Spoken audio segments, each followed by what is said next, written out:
CM Jagan పై దాడి ఘటనలో దర్యాప్తు ముమ్మరం చేశారు పోలీసులు. నలుగురు అనుమానితులను పోలీసులు ప్రశ్నిస్తున్నారు. ఎయిర్ గన్ తో దాడి చేశారా అనే కోణంలో విచారణ జరుపుతున్నారు. ఈ దాడిలో ఇప్పటి వరకు 40 మందిని విచారించారు పోలీసులు. 6 ప్రత్యేక బృందాలుగా దర్యాప్తు కొనసాగిస్తున్నారు. డీసీపీ హరికృష్ణ నేతృత్వంలో ఈ కేసు విచారణ జరుగుతోంది.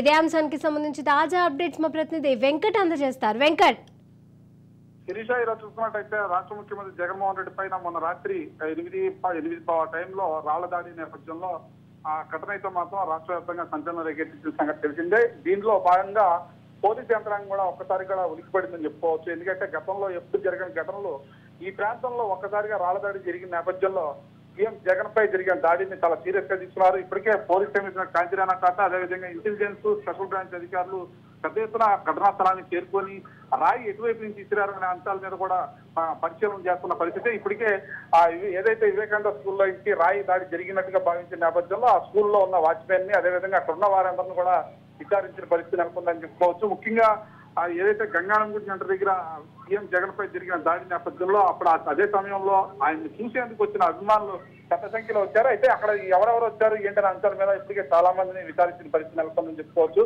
కొంతమంది అనుమానాస్పద వ్యక్తులను కూడా ఇప్పటికే అదుపులో తీసుకొని విచారణ చేపట్టారు. మొత్తంగా సీఎం జగన్మోహన్ రెడ్డిపై రాయి దాడి నేపథ్యంలో ఇప్పటికే 307 కింద కేసు నమోదు చేసి ఆ దర్యాప్తు అయితే మాత్రం సీరియస్ గా తీసుకున్నారని చెప్పుకోవచ్చు. ఇప్పుడు వెల్లంపల్లి శ్రీనివాస్ ఎమ్మెల్యే వెల్లంపల్లి శ్రీనివాస్ కూడా కావడంతో ఆయన ఇచ్చిన ఫిర్యాదు మేరకు కేసు నమోదు చేసి పోలీసులు దర్యాప్తు చేపట్టారు. అయితే దీనికి సంబంధించి ఇప్పటికే ఒక 6 బృందాలు అయితే మాత్రం గాలింపు చర్యలు చేపట్టాయి. ఎందుకంటే చాలా సీరియస్ విషయం రాష్ట్ర ముఖ్యమంత్రికే భద్రత కల్పిస్తలేని భద్రతా సిబ్బందిపై ఇప్పుడు విమర్శలు చేస్తున్నారు. ప్రతిపక్షాలు కూడా దుమ్మెత్తిపోతున్న పరిస్థితి నెలకొంది.